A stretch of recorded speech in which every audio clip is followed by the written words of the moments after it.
Alors bonjour à tous. Aujourd'hui, nous continuons notre lecture de la Bible à la lumière de la tradition de l'Église et nous en sommes rendus au chapitre 25 du livre des Nombres. Nous allons voir aujourd'hui les 13 premiers versets qui vont nous intéresser particulièrement. Donc le thème aujourd'hui, c'est Baal-Péor et la jalousie de Yahvé. Comme toujours, avant de démarrer, nous remercions les éditions Anne Siguier devenues Mediapol et nous nous mettons entre les mains du Seigneur. Notre Père, qui es aux cieux, que ton nom soit sanctifié, que ton règne vienne, que ta volonté soit faite sur la terre comme au ciel. Donne-nous aujourd'hui notre pain de ce jour. Pardonne-nous nos offenses, comme nous pardonnons aussi à ceux qui nous ont offensés, et ne nous laisse pas entrer en tentation, mais délivre-nous du mal. Également, nous nous remettons entre les mains de notre Mère bienveillante, la Vierge Marie. Je vous salue Marie, pleine de grâce, le Seigneur est avec vous. Vous êtes bénie entre toutes les femmes, et Jésus, le fruit de vos entrailles, est béni. Sainte Marie, Mère de Dieu, priez pour nous pauvres pécheurs, maintenant et à l'heure de notre mort. Amen. Également, nous faisons toujours cette demande spécifique à l'Esprit Saint, qu'il corrige en nous les erreurs éventuelles qui peuvent provenir de notre état de pécheur. Alors sans plus attendre, nous pouvons commencer par la lecture des 13 versets de façon simultanée. Quand Israël habitait Chittim, le peuple se prostitua avec les filles de Moab. Elles invitèrent le peuple au sacrifice de leur Dieu, et le peuple prit part au festin et se prosterna devant leur Dieu. Israël s'attacha à Baal-Péor, et la colère de Yahvé s'enflamma contre Israël. Yahvé dit à Moïse, « Rassemble tous les chefs du peuple et fais pendre les coupables à la face du soleil pour Yahvé, afin que la colère de Yahvé se détourne d'Israël. » Moïse dit aux juges d'Israël, « Tuez chacun ceux de vos hommes qui se sont attachés à Baal-Péor. » Et voici, l'un des fils d'Israël arriva et fit passer au milieu de ses frères la Madianite, sous les yeux de Moïse et sous les yeux de toute la communauté des fils d'Israël, alors qu'il pleurait à l'entrée de la tente de la rencontre. Pinias, fils d'Éléazar, fils d'Aaron, le prêtre, vit cela. Il se leva au milieu de la communauté, il saisit une lance, et derrière l'homme d'Israël, il entra dans l'alcôve, et les transperça tous les deux dans le ventre, l'homme et la femme. Et le fléau qui frappait les fils d'Israël s'arrêta. Ceux qui moururent du fléau étaient au nombre de 24 000. Yahvé parla à Moïse et lui dit, « Pinias, fils d'Éléazar, fils d'Aaron, le prêtre, a détourné des fils d'Israël ma colère, parce qu'il s'est montré jaloux d'accomplir ma propre jalousie au milieu d'eux, et ainsi ma jalousie n'a pas exterminé les fils d'Israël.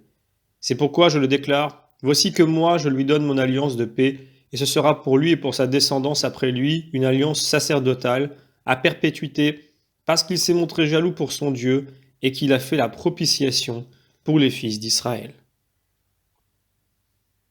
Alors voici ici un nouvel épisode qui n'est pas sans rappeler l'apostasie du veau d'or que nous avons vu en Exode 32, ou la révolte contre Moïse en Nombre 17.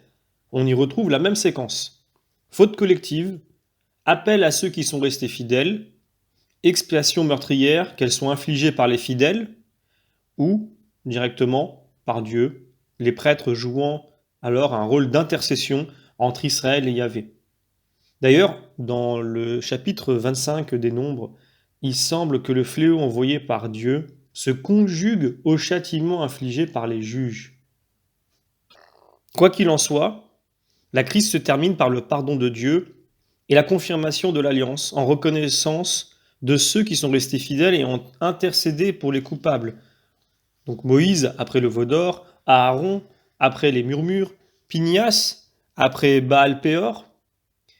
Et d'ailleurs, saint Paul nous précise que ceci voudrait pour nous, encore aujourd'hui, si nous cédons à la tentation.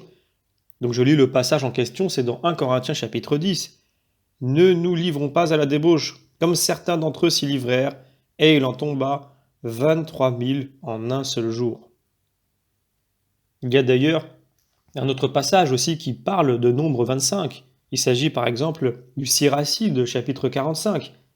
Pinias, fils d'Éléazar, est le troisième en gloire à cause de son zèle pour l'honneur de Dieu. Il affronta la révolte du peuple, tant était généreux le courage de son âme. C'est ainsi qu'il obtint le pardon d'Israël et fut scellé avec lui l'alliance de paix, qu'il établit chef du sanctuaire et de son peuple, et lui attribue ainsi qu'à sa lignée la dignité de grand prêtre pour les siècles. Alors, il y a également Deutéronome chapitre 4 que nous pouvons prendre en texte parallèle. Vous avez vu de vos yeux ce que Yahvé a fait à Baal-Péor. Tous les hommes qui avaient suivi Baal-Péor, Yahvé ton Dieu les a exterminés du milieu de toi. Vous, au contraire, qui vous êtes attachés à Yahvé votre Dieu, vous êtes tous vivants aujourd'hui. D'ailleurs, il y a encore un texte parallèle, cette fois-ci en Apocalypse chapitre 2, et nous allons le commenter. Et à l'ange de l'église de Pergame, j'écris. Ainsi parle celui qui a le glaive affilé à 2 tranchants. Un peu plus loin, j'ai certaines choses contre toi. Tu as chez toi des gens qui tiennent la doctrine de Balaam, lequel a appris à Balak à jeter le scandale devant les fils d'Israël pour leur faire manger des viandes sacrifiées aux idoles et se prostituer. Un peu plus loin. Donc il faut que cela change, sinon je viendrai à toi bientôt et je leur ferai la guerre avec le glaive de ma bouche. Alors, comme déjà, en Nombre chapitre 31, verset 16, l'Apocalypse attribue à Balaam cette nouvelle manœuvre pour perdre Israël en le détachant de son Dieu. Origène dit ceci.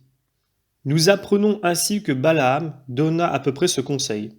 Ce peuple triomphe de ses ennemis non par ses propres forces, mais en adorant son Dieu et en gardant une vie pure. Si tu veux le vaincre, il faut l'attaquer non par la force des armes, mais par la beauté des femmes. Ensuite, Origène poursuit en transposant l'histoire de la Madianite aux noces de l'âme, soit avec Dieu, Cantique des Cantiques, soit avec le diable. De ce dernier viennent les tentations, ces germes de péché qu'il faut briser encore petits contre la pierre, qui est le Christ.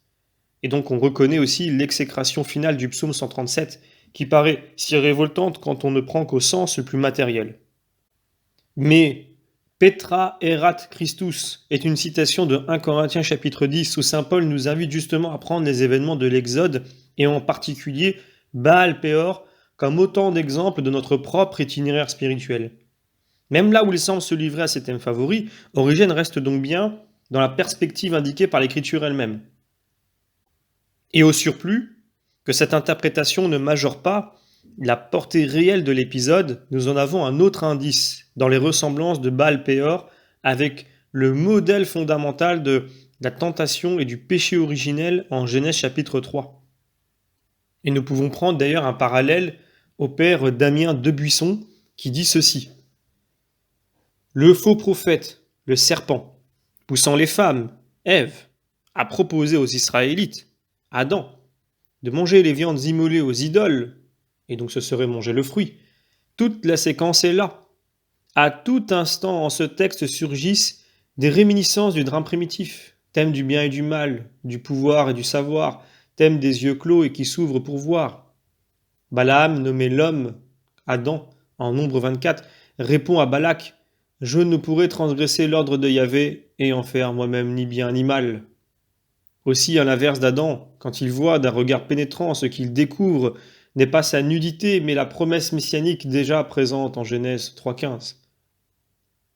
Tous ces contacts, poursuite de Buisson, permettent avec une grande assurance d'assimiler à la situation d'Éden celle de l'affaire de Baal-Péor, en laquelle Balaam se vengea d'une bénédiction proférée comme malgré lui. Le serpent ne s'était-il pas vengé ainsi de l'inaugurale et solennelle bénédiction prononcée sur l'homme avant son entrée au paradis ? Avant son entrée en terre promise, Nouvelle Éden, où le drame primitif va se répéter indéfiniment, Israël, enfant de Dieu, reproduit à son compte le péché du premier couple, un péché qui va le suivre désormais et qui lui sera rappelé de loin en loin pour qu'il ne l'oublie pas. Alors, nous pourrons terminer avec une expression que nous avions déjà vue, notamment en Deutéronome chapitre 4, verset 24, que j'ai relu tout à l'heure, eh bien, l'expression « un Dieu jaloux ». Jaloux, pourquoi ? Parce qu'il aime.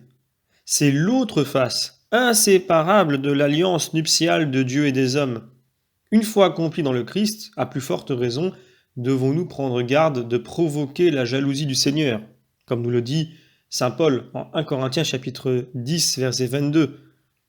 C'est ce même zèle qui étymologiquement signifie ardent, ferveur, donc jalousie, qui dévore le Christ. Jean chapitre 2 verset 17. Et déjà pignace. Il s'est montré jaloux d'accomplir ma propre jalousie, et ainsi ma jalousie n'a pas exterminé les fils d'Israël. Et donc la conséquence vaut d'être méditée. Devancez l'enfer où nous brûlerait la jalousie divine en faisant la propitiation, c'est-à-dire la juste expiation permettant à Dieu de continuer à nous être propice. À l'exemple de Pignace, mieux vaut encore du Christ qui, pour le salut des coupables, s'est offert lui-même en victime de propitiation. Donc les théologiens disent bien que ce qu'il y a de pénitence dans le sacrement de réconciliation, donc contrition du cœur, caractère pénible de l'aveu et pénitence proprement dite, sont une manière de devancer le jugement et de le retourner en sa faveur suivant la promesse du Christ. Celui qui croit en moi n'est pas soumis au jugement, mais il est passé de la mort à la vie. Ainsi, de toute façon, l'épisode de Baal Péor se relie à l'unique histoire du salut, du péché originel au calvaire. Et donc nous comprenons ici vraiment le sens profond et l'importance fondamentale, finalement, de ce qu'on appelle, nous, le sacrement de confession. On le comprend d'ailleurs beaucoup plus maintenant à la lumière de ce commentaire, et on voit bien que déjà dans l'Ancien Testament, eh bien, les fruits de toutes les grâces à venir étaient déjà là, n'étaient pas encore mûrs, mais aujourd'hui nous avons la possibilité de comprendre ces choses grâce à la lumière du Nouveau Testament et donc du Christ qui répond à toutes les questions, de pouvoir comprendre ces choses qui étaient voilées dans le passé. Alors ce sera tout pour aujourd'hui, ce fut assez court. La prochaine vidéo balayera dans l'ensemble les chapitres 26 à 36 où nous verrons la succession de Moïse ainsi que les partages. Et donc ces derniers chapitres nous orientent déjà vers l'établissement en terre promise. Je vous remercie pour votre fidélité et je vous donne rendez-vous pour la prochaine vidéo.